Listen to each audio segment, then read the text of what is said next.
Welcome, everyone. My name is Mark Kenny, and this is Behind the Stripes, my first effort or first attempt at a podcast. With me is Joe Fontenot, who hails from Stanwood, Iowa. So, Joe, tell us a little bit about yourself and as we get started here. Well, if you've seen me on the mat, this I'm studying my 11th year officiating. If you don't haven't seen me on the mat, it's probably because you saw me coaching wrestling at Marion High School for 20 years from 95 to 2015. So if you've seen this mug, that's probably where you've seen me.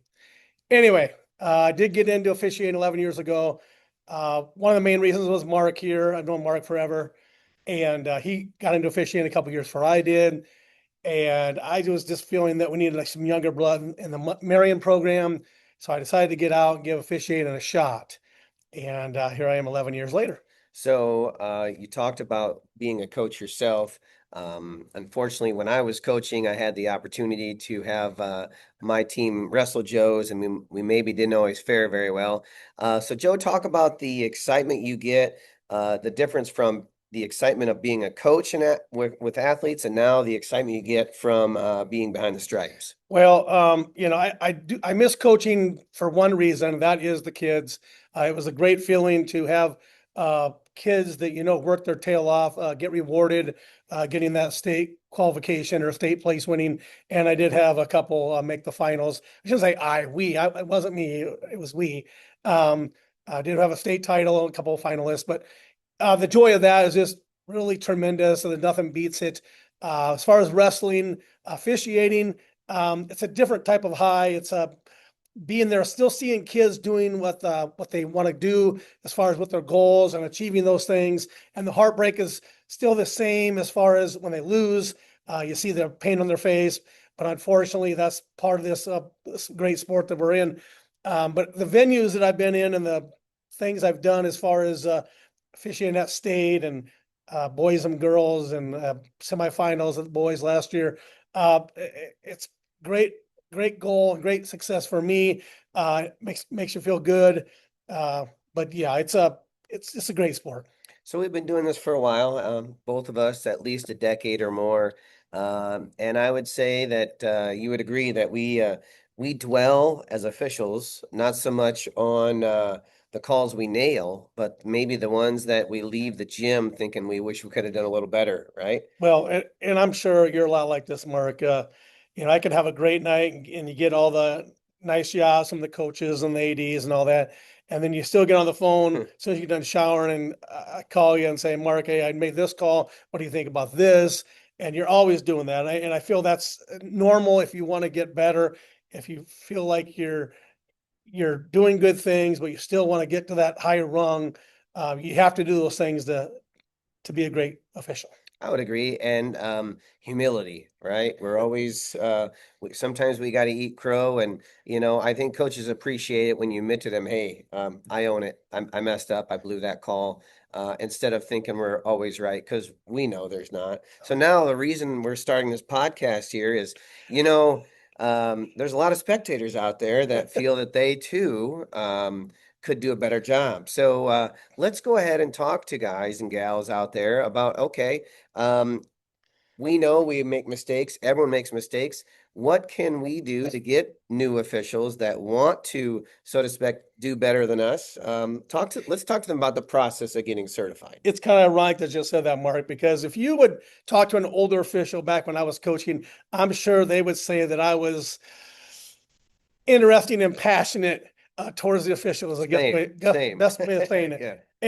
And I think to me that is an advantage for being an official because I understand the coach's passion. I understand what they say. Some, I usually say that to them. Hey, coach, I get what you're saying. This is what I saw.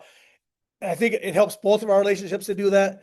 But as far as getting you involved, and that's why we're here, we want to get new officials because we all know that I'm not getting any younger, and Mark may not be getting any younger either. Much, no. So we're just looking for fresh faces, people that love wrestling, want to stay involved, maybe not coach, and they want to stay with the sport. So that's why we're here.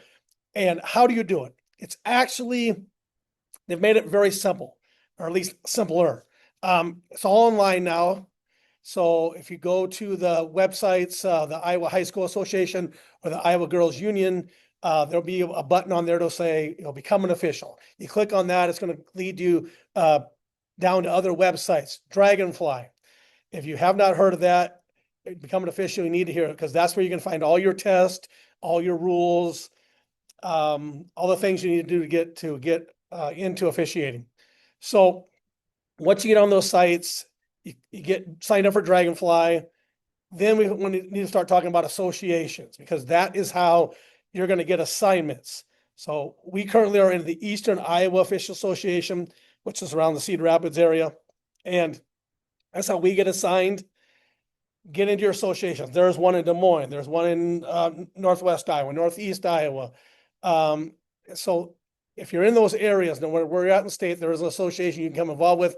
And the good part is most of them will allow you to join their association for free in the first year, at least Eastern Iowa does. So you get in there free. It doesn't cost anything. You get involved and they'll give you assignments, send you places to go, maybe provide mentors. Eastern Iowa Association gives you a starter packet with clothes, whistles, pants, shirt, Discs. the things you need to get started for officiating. And why is that important? Because that's one of the things that people may get deterred with is the cost of officiating. But I'm going to tell you the good news. If you can get it free, that's great. If you know somebody that can give you stuff, that's awesome. Even though it seems like it's expensive to start off, you're going to get all your money back within the first meet or two that you do.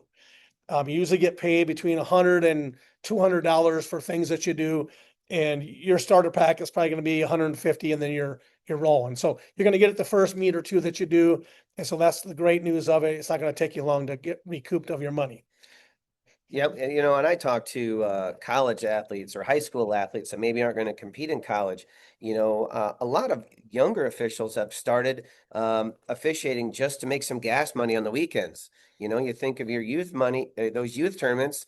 Those are anywhere from 4 to 6 hours, and it's it's where you sharpen the knife, right? You're working on patience, you're working on scrambles, and you see things at youth tournaments that maybe you wouldn't see at a state finals match. So And I'm going to be honest with you, Mark. My first couple years, I really didn't like to do youth tournaments, and it sounds weird because I feel it's the greatest thing you can do as a new official. I kind of saw the light because those things teach you so much, as Mark said, positioning, being patient with your calls. Because if you've ever been to a youth tournament, they're scrambling all over the place, and you're throwing fingers up, and and no one knows what's going on. So I recommend youth tournaments. As Mark said, not only is it good money, you get paid, let's say $150 for 6 hours. Okay. That's $150 in your pocket. You can use gas money to go see your parents back home or whatever. That's the biggest thing I can tell. And you're going to find them every weekend. You might be able to do work Saturday, Sunday and get a $300 weekend out of it. so Joe, let's back up a little. Yep. I know we talked about certification. You mentioned a test. So how does the state of Iowa test officials? Tell me about that. I know the process, but tell me about what the test entails. Okay. So it's at the state, they have 75 questions basically. And they give you, out of those 75, they'll give you 50 of them. And it's open book. So they'll give you a book before you take the test, and you can, again, I've done this 11 years. So here's what I usually do. I'll take the test myself without looking at the book just to see how much I know. Okay. And then I'll just X questions that maybe I had a question about. And then I'll go back and get the book and make sure I'm on the right page with what I'm doing. So it's all open book. You can take all your time to do it. I mean, there is a deadline, but they give you like a month to get it done. So that's how the test works. It's all open book. There's no pressure. And one of the greatest things you can do is get with a group and talk about things. Hey, Mark, on 25, I had C. What did you have? Well, Joe, I had B because of this and this. All right, that makes sense. Look in the book. Yeah, Mark, you were right. It was B because of this and this and this. So that's how testing works. So they give you a test. I mean, your requirement is to get 75% on an open book test. So most people, And they give you three chances. they do give you 3 chances.